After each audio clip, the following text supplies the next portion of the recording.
नमस्कार, मैं हूं राम प्रकाश राय। कांग्रेस के अध्यक्ष पद का चुनाव जो जो आगे बढ़ रहा है त्यों-त्यों कांग्रेस के अंदर का जो माहौल है वो गर्म होता जा रहा है।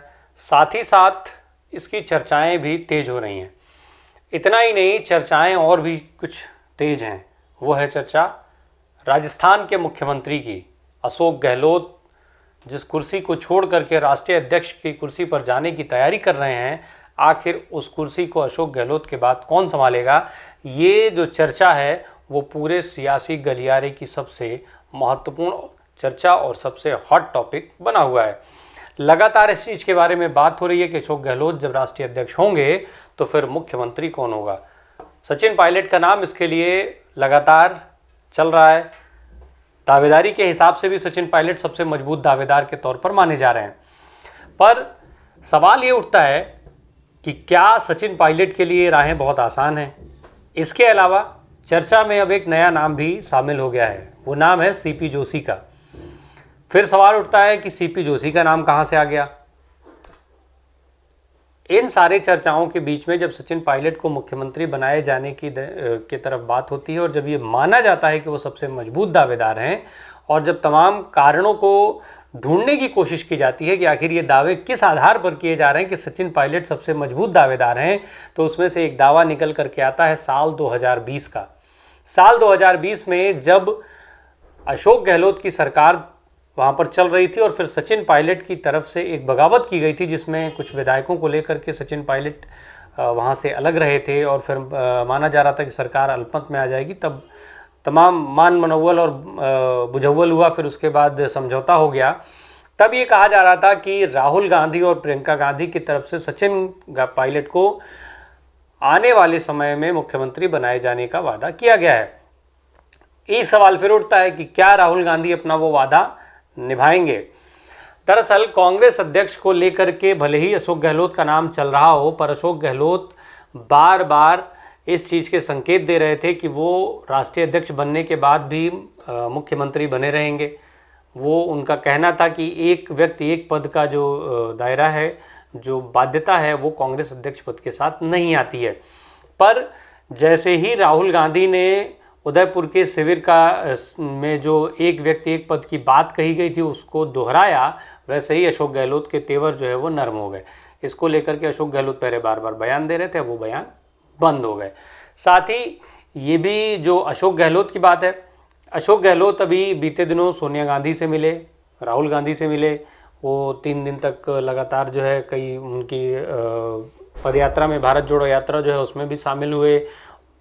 वहाँ भी राहुल गांधी से उन्होंने बातचीत की। पहले उनका कहना ये था कि वो राहुल गांधी को मनाने के लिए गए थे, पर संभावना ये जताई जा रही है कि तमाम चीज़ों को लेकर के उसमें सियासी चर्चे हुए।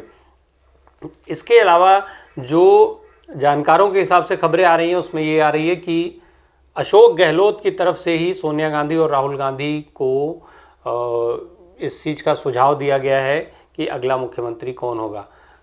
उनके द्वारा जब वहाँ पे हालात की चर्चा के दौरान उन्होंने सीपी जोशी का नाम सुझाया है, इस तरीके की खबरें आ रही हैं।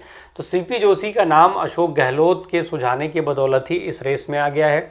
अभी तक सीपी जोशी का नाम इस रेस में कहीं नहीं था। चूँकि सीपी जोशी और अशोक गहलोत का जो साथ है वो पुराना है। दोनों की राजनीतिक शुरुआत लगभग एक साथ ही हुई थी। 80 के दशक में दोनों ने राजनीति की शुरुआत की थी। अशोक गहलोत इनसे कुछ पहले विधायक हो गए थे, शायद 1977 वगैरह में अशोक गहलोत विधायक हो गए थे, फिर बाद में सांसद हुए।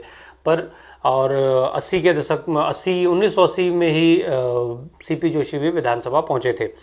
इसके बाद फिर 1998 में जब अशोक गहलोत राजस्थान के पहली बार मुख्यमंत्री बनी तो सीपी जोशी को उन्होंने चुनाव भी लड़वाया था, फिर उनको मंत्रिमंडल में शामिल कराया, मंत्री बनाया। बाद में जब सोनिया गांधी कांग्रेस पार्टी की राष्ट्रीय अध्यक्ष हो गए और मनमोहन सिंह प्रधानमंत्री थे, तो एक कार्यक्रम में कुछ चीज़ें ऐसी हुई थी जिसकी बदौलत सीपी जोशी के मंत्री पद पर ही तलवार लटक गई थी। तो उस समय भी अशोक गहलोत की वकालत के बदौलत ही सीपी जोशी मंत्रिमंडल में बचे रह पाए थे। सोनिया गांधी को कन्विंस करने का काम अशोक गहलोत ने ही उस समय भी किया था। फिर आगे चल के सीपी जोशी 2007 में कांग्रेस प्रदेश के अध्यक्ष बने। वहाँ पर 2008 में जब विधानसभा के चुनाव हुए तो उस चुनाव में सीपी जोशी को बतौर मुख्यमंत्री देखा जाने लगा, मुख्यमंत्री का चेहरा माना जाने लगा। पर जब चुनाव के नतीजे आए तो खुद सीपी जोशी ही अपना चुनाव 1 वोट से हार गए। मात्र 1 वोट से हारने को उन्होंने साजिश माना, फिर उन्होंने राजनीति छोड़ने का मन बना लिया।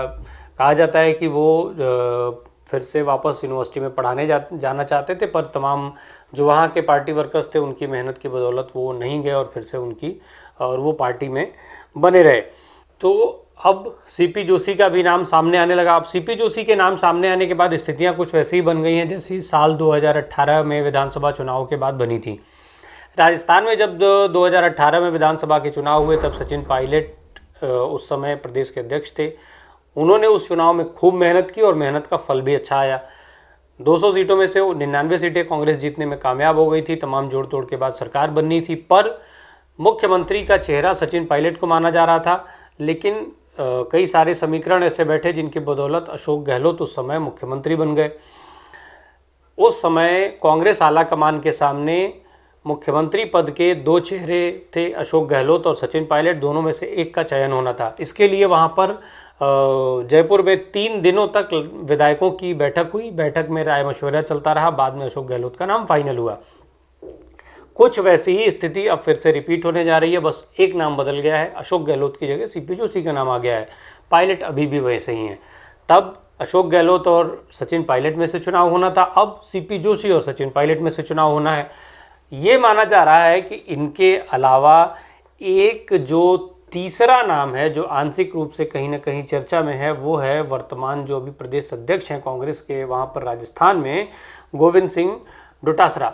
उनके लिए 2 अलग अलग संभावनाएं चल रही हैं। एक तो प्रदेश अध्यक्ष बने रहने की संभावना भी चल रही है कि भले ही मुख्यमंत्री परिवर्तन हो जाए पर प्रदेश अध्यक्ष वो बने रहेंगे। दूसरी तरफ कहीं ना कहीं आंशिक संभावना इसकी, और इन संभावनाओं को राजनीतिक गलियारे में इसलिए बल मिला कि जब अशोक गहलोत राहुल गांधी से मिलने के लिए पहुंचे तो गोविंद सिंह जो है वो उनके साथ मौजूद थे। तो इस चलते जो है इस संभावनाओं को भी बल मिला। कुल मिलाकर के अब ये जो सवाल हैं वो बेहद महत्वपूर्ण हो गए हैं। सीपी जोशी का नाम भी इस रेस में आ जाने से सचिन पायलट के लिए मुकाबला बहुत आसान नहीं रह गया। इसके कई अलग अलग कारण हैं। एक तो जो साल 2020 में घटना हुई, उस घटना के चलते सचिन पायलट को आज तक उसका परिणाम भुगतना पड़ रहा है। दूसरी तरफ जब विधायकों की बात आएगी, चूँकि अशोक गहलोत अभी बीते दिनों जब दिल्ली जाने से पहले वो विधायकों के साथ उन्होंने बैठक की, वहाँ पर उन्होंने उस बैठक को भी सियासी जो विश्लेषक हैं वो मानते हैं कि वो विधायकों की नब्ज टटोलने के लिए वो बैठक हुई थी। वो विधायकों का नब्ज टटोलना चाहते थे और इसी नब्ज टटोलने के सहारे ही उसी बैठक के जो परिणाम रहे, जो बैठक से निकल करके आया, उसी के सहारे अशोक गहलोत ने सीपी जोशी का नाम वहाँ पर सुझाया है। एक कारण और जिसकी चर्चा हो रही है, बार बार ये कहा जा रहा है कि अशोक गहलोत भले ही कांग्रेस के राष्ट्रीय अध्यक्ष हो जाएं पर वो राजस्थान से अपनी हनक जो है उसको ख़त्म नहीं करना चाहते हैं। राजस्थान में वो अपने को मजबूती से बनाए रखना चाहते हैं। वो चाहते हैं कि भले ही वो केंद्र में बैठे रहें, दिल्ली में बैठे रहें, पर राजस्थान का जो शासन है, जो सरकार है, वो इनके इशारे पर चलती रहे। और सचिन पायलट और अशोक गहलोत की जो अदावत है वो हमेशा चर्चा में रहती है। इसके कारण कई बार कांग्रेस की खूब किरकिरी भी हो चुकी है और अभी हाल के समय में भी कई ऐसे मौके देखने को मिले हैं। तो अशोक गहलोत और सचिन पायलट में अगर विधायकों की बात की जाए तो विधायकों का बड़ा धड़ा जो है वो अशोक गहलोत के फेवर में रहेगा और राष्ट्रीय अध्यक्ष हो जाने के बाद उनका जो कद है वो और मजबूत होगा। ऐसे में माना जा रहा है कि ज़्यादातर विधायकों का समर्थन उसी ओर होगा जिधर अशोक गहलोत का इशारा होगा, और अशोक गहलोत का इशारा कभी सचिन पायलट की तरफ हो नहीं सकता। तीसरा जो हमारा सवाल था राहुल गांधी के वादे का, दरअसल जो राहुल गांधी और प्रियंका गांधी के द्वारा वादा किया गया था उसके अब फिर पूरा करने का समय आ गया है। ऐसे में क्या उस वादे के चलते जब ये कुर्सी खाली हो रही है राजस्थान में मुख्यमंत्री की, तो क्या सचिन पायलट को वहाँ के सत्ता के सीट्स पर बैठाया जा पाएगा? और साथ ही साथ जो आने वाले समय में विधानसभा के चुनाव होने हैं उनके लिए जो रणनीतियाँ कांग्रेस की होंगी उस पर भी निर्भर करता है कि इन तमाम नामों में से कौन सा नाम मुख्यमंत्री पद के कुर्सी पर बैठता है, कौन होगा जो आगे अशोक गहलोत के बाद राजस्थान की सत्ता चलाएगा। आने वाले कुछ दिनों में ये भी स्पष्ट हो जाएगा। बने रहिए हमारे साथ। धन्यवाद।